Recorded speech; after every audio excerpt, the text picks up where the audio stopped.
नमस्कार, मैं हूं ऐश्वर्य प्रधान। आज हम आपकी मुलाकात कराएंगे खास बात कार्यक्रम में राजस्थान की राजनीति की धुरंधर रही सुमित्रा सिंह से। सुमित्रा सिंह उस दौर की नेता है जिस दौर में महिलाओं का राजनीति में आना एक बहुत बड़ी बात समझी जाती थी, या कहें कि उस वक्त सामाजिक स्थितियां ऐसी थी कि महिलाओं को राजनीति में आना ठीक नहीं समझा जाता था। क्रांतिकारी परिवार से ताल्लुक रखती हैं सिंह। इस वक्त उनसे हम बात करेंगे खास बात में कई मुद्दों पर, राजस्थान की राजनीति पर और उनके तजुर्बे पर।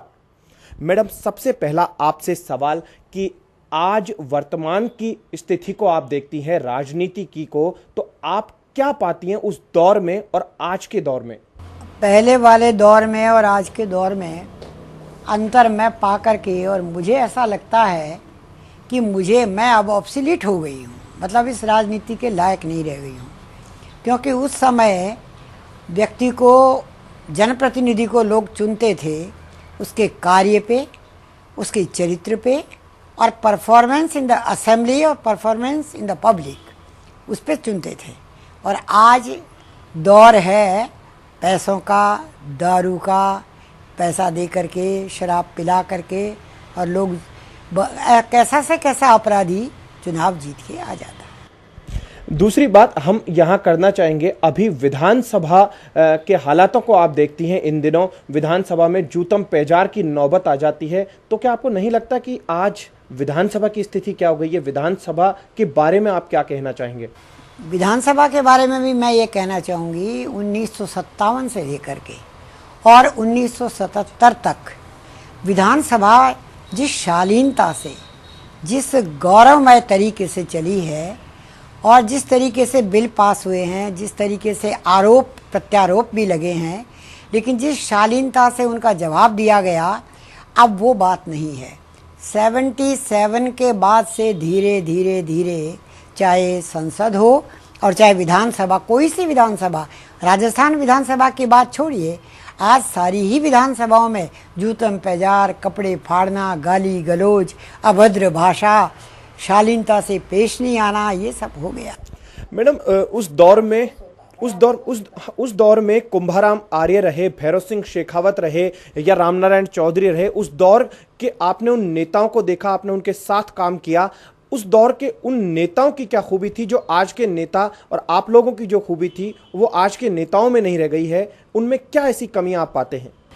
ऐसा है कि उनका जो जैसे व्यक्तित्व था, चाहे मोहनलाल सुखाड़िया हों, चाहे कुंभाराम आर्य हों, चाहे मथुरादास माथुर हों, चाहे नाथुराम मिर्धा हों, उन लोगों का चरित्र इस तरह का था कि उन्होंने कभी पार्टी के आधार पर नहीं सोचा, और विधानसभा के अंदर भी अपनी, जिसे कहना चाहिए, शालीनता से उन्होंने विधानसभा को एक नया आयाम दिया, एक नया गौरव प्रदान किया कि विधानसभा, राजस्थान की विधानसभा के बारे में आज से 10 साल से पहले तक लोग समझते थे कि राजस्थान विधानसभा में फिर भी कुछ शालीनता है, कुछ परंपराएं हैं जिनका निर्वाह होता है, जो कि अब नहीं हो रहा है।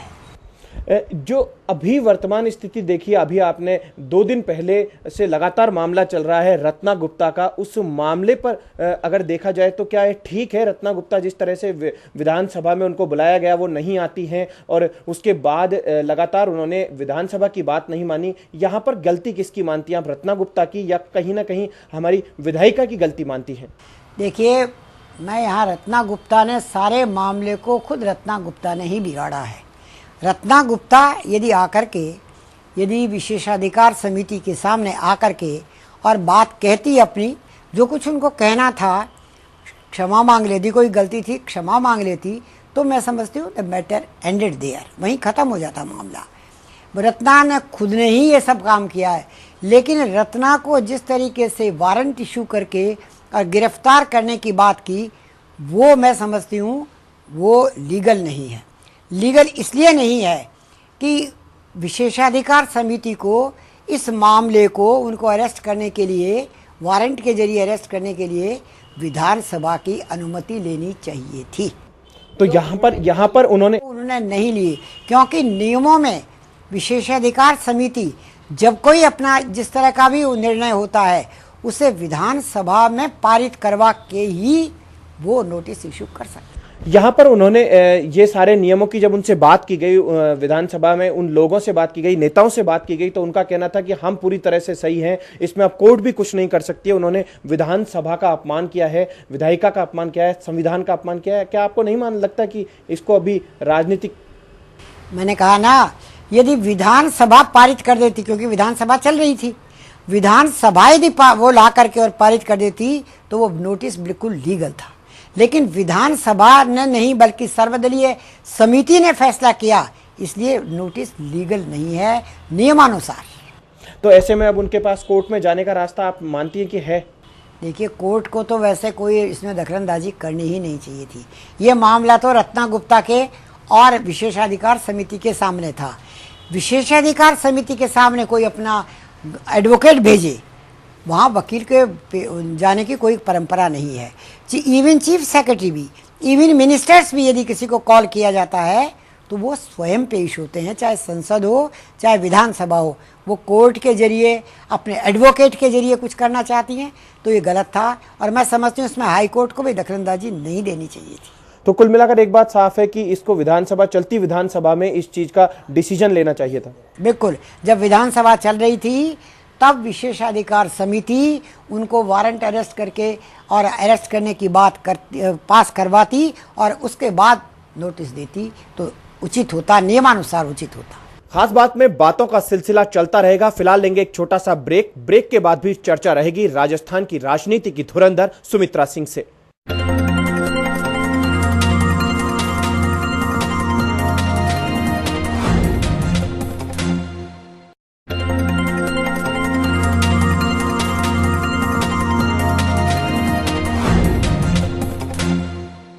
ब्रेक के बाद आपका फिर से स्वागत है। चर्चा कर रहे हैं हम राजस्थान की राजनीति की वरिष्ठ नेता सुमित्रा सिंह से। मैडम, दूसरा एक सवाल यहां पर सबसे महत्वपूर्ण ये आ जाता है, वर्तमान में जो कांग्रेस और बीजेपी के हालात को आप देख रही हैं, इस हालात पर आप क्या कहना चाहेंगे? ऐसा है, आपने धुरंधर कहा, मैं धुरंधर राजनीतिज्ञ तो नहीं हूँ। जनता के प्यार ने और जनता के सम्मान ने मुझे जीतने का अवश्य 9 बार मौका दिया है विधानसभा में बैठने का, लेकिन मैं धुरंधर नहीं हूँ। मेरे सरल स्वभाव के कारण ही लोगों ने ये सब कृपा करके और मुझे बार बार भेज देते हैं। आज के हालात जो हैं, प्रदेश के हों चाहे देश के हों, वो सचमुच में बहुत ख़राब है। आम जनता पिस रही है, महंगाई के मार से, भ्रष्टाचार के दबाव से आज आम आदमी का जीवन दूभर हो गया है। लेकिन भारतीय जनता पार्टी को भी मुख्य विपक्षी दल होने के नाते जिस प्रकार से जनता की आवाज़ को मुखर करके और सरकार को विवश करना चाहिए था, वो करने में भारतीय जनता पार्टी भी पूर्ण रूप से सफल नहीं हो पाई। यह भारतीय जनता पार्टी की बात की आपने। भारतीय जनता पार्टी की जो नेता पर आरोप लगते हैं अभी वसुंधरा राजे पर, कि वो लगातार बाहर रहती है, राजस्थान की बात सिर्फ वो मीडिया में करती है, लेकिन राजस्थान की जो जनता है वो कहीं ना कहीं परेशान है। उस मामले पर उन पर आरोप भी लगते रहे हैं। क्या आपको लगता है कि ठीक है कि वो दिल्ली रहकर राजस्थान की बात करें, या फिर राजस्थान में ही उन्हें रहना चाहिए? रहना तो राजस्थान में ही चाहिए था, लेकिन यदि किसी कार्यवश वो बाहर भी चली गई तो और लोग तो मौजूद थे ना, अध्यक्ष हमारे मौजूद थे, बाकी और लोग मौजूद थे। हो सकता है उन्हें कोई व्यक्तिगत काम हो जिसकी वजह से वो बाहर चली गई हो, इसलिए ये उनके लिए कहना मैं समझती हूँ कोई ठीक नहीं। लगातार बयान करना, एक दूसरे नेता के ऊपर बयान करना, कभी संघ की बात आना, कभी वसुंधरा के खिलाफ खेमा खड़ा होना, कभी वसुंधरा के पक्ष में बहुत सारे नेताओं का आना, इस सारे हालात को देखकर आपको लगता है कि क्या बीजेपी वापस आ जाएगी सरकार में? बीजेपी निश्चित तौर से सरकार बनाएगी, वापस आएगी, क्योंकि मैं जनता की नब्ज को जानती हूँ। मैं 5 दिन महीने में झुंझुनू में रहती हूँ, आम जनता से मिलती हूँ। लोग कांग्रेस को वोट देने को कोई तैयार नहीं है। कांग्रेस को वोट देने को कोई तैयार नहीं है, लेकिन यहां पर बात आ रही है जिस तरह से आज बड़ी सुर्खियों में है खबर ये कि क्या वसुंधरा तीसरी पार्टी बनाएंगी? अगर वो तीसरी पार्टी बनाती है, 70 एमएलए उनके साथ आने की बात आती है, तो क्या आप मानते हैं कि ये ठीक होगा बीजेपी के लिए या फिर राजस्थान की राजनीति के लिए? देखिए, न तो ये बीजेपी के लिए ठीक होगा, न वसुंधरा जी के लिए खुद स्वयं के लिए ठीक होगा। वसुंधरा जी सर्वमान्य नेता हैं, राजस्थान में उनका कोई मुकाबला नहीं है। और इसलिए तीसरी पार्टी बनाने की बात जो है ये खुद कुछ लोगों का मन गढ़ंत बातें हैं। न वसुंधरा जी तीसरी पार्टी बनाएंगी। तो राजस्थान में तीसरा मोर्चा सफल मानती हैं आप? मुझे तो नहीं लगता कि तीसरा मोर्चा सफल होगा। यहाँ की पार्टी के जो लीडर हैं वो कहते हैं कि ये तो चुनाव के बाद तय हो पाएगा। कई बड़े नेताओं ने भी ये बात कही है, आला कमान से भी ये बात आई है कि चुनाव के बाद हमारा नेता चुना जाता है, हम पहले मुख्यमंत्री की घोषणा नहीं करते। आपका क्या कहना है कि वसुंधरा को पहले मुख्यमंत्री घोषित कर देना चाहिए पार्टी को?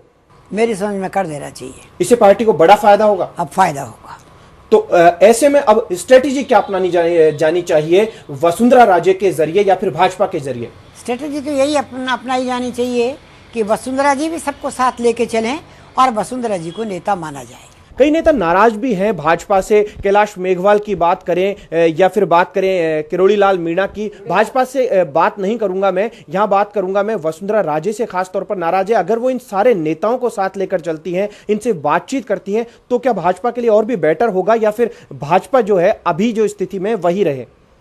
यदि इनसे बात करती हैं, जैसे किरोड़ी लाल से बात करती हैं और किरोड़ी लाल यदि आते हैं भारतीय जनता पार्टी में, निश्चित तौर से फायदा होगा। वसुंधरा जी को चाहिए भी कि जो कुछ लोगों को थोड़ी बहुत नाराजगी है उसको बुला के बात करें, तो मेरी समझ में सारा मामला सुलझ जाएगा। हाँ बिल्कुल, बात की यहाँ पर बात आई तो कुछ बुजुर्ग नेता भी हैं जो पार्टी के लिए बहुत लंबा अरसा दिया है उन्होंने। भंवरलाल शर्मा की बात करें या फिर हरिशंकर भाबड़ा की बात करें, दूसरे कई नेताओं की बात करें, उन नेताओं का कहना है कि हमसे कोई मिलता नहीं है, हमें अब साइड में कर दिया गया है। नहीं, मैं तो नहीं मानती दरकिनार किया गया है, लेकिन फिर भी यदि वसुंधरा जी सबको बुला करके सबके घर, जैसा कि वो गई भी हैं, सबके घर जा करके यदि एक बार बात करें तो मैं समझती हूँ इससे काफ़ी अच्छे परिणाम आएंगे। कार्यक्रम में चर्चा का सिलसिला जारी रहेगा। फिलहाल लेंगे एक छोटा सा ब्रेक।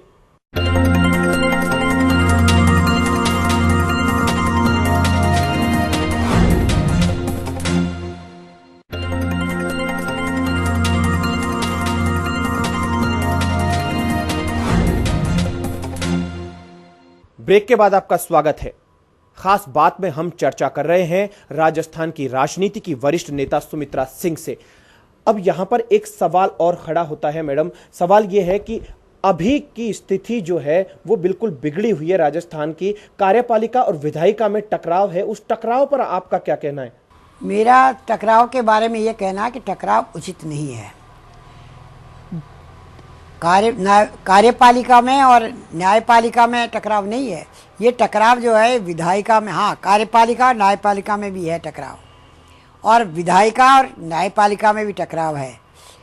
मेरी समझ में सबको अपने अपने क्षेत्र के अंदर काम करना चाहिए, इसलिए टकराव जैसी स्थिति पैदा नहीं होनी चाहिए। यदि होती है तो वो अच्छा नहीं है, सरकार लोकतंत्र में अच्छा नहीं है। तो कहीं ना कहीं कार्यपालिका और दूसरी तरफ विधायिका, इन दोनों को लेकर भी अभी भी गतिरोध है, तो वो गतिरोध सुधरे वो आम जनता के लिए हितकर होगा, तो उस पर आप क्या कहेंगे? ऐसा मैं आपसे बताऊं कि कार्यपालिका आफ्टर ऑल जिम्मेदार है, उत्तरदायित्व उसका है विधायिका के प्रति। जब विधायिका का मतलब यही है कि जब चलेगी विधानसभा उस समय जनता की समस्याएं रखी जाएंगी, और जब रखी जाएंगी तो कार्यपालिका उनको दूर करने की कोशिश भी करेगी। तो इसलिए ऐसे हालात के अंदर जब कार्यपालिका अपना उत्तरदायित्व नहीं समझे विधायिका के प्रति, तो फिर ये होता ही है। तो यहाँ पर अभी ऐसा क्या होना चाहिए जिससे कि बहुत बेटर हो सके? आप क्या कहना चाहेंगे इस पर? मैं कहना चाहूँगी कि विधानसभा अधिक समय चले। विधानसभा में देख रही हूँ धीरे धीरे 15 साल से धीरे धीरे विधानसभा के चलने की तिथि जो है वो दिन कम से कम होती चले जा रहे हैं।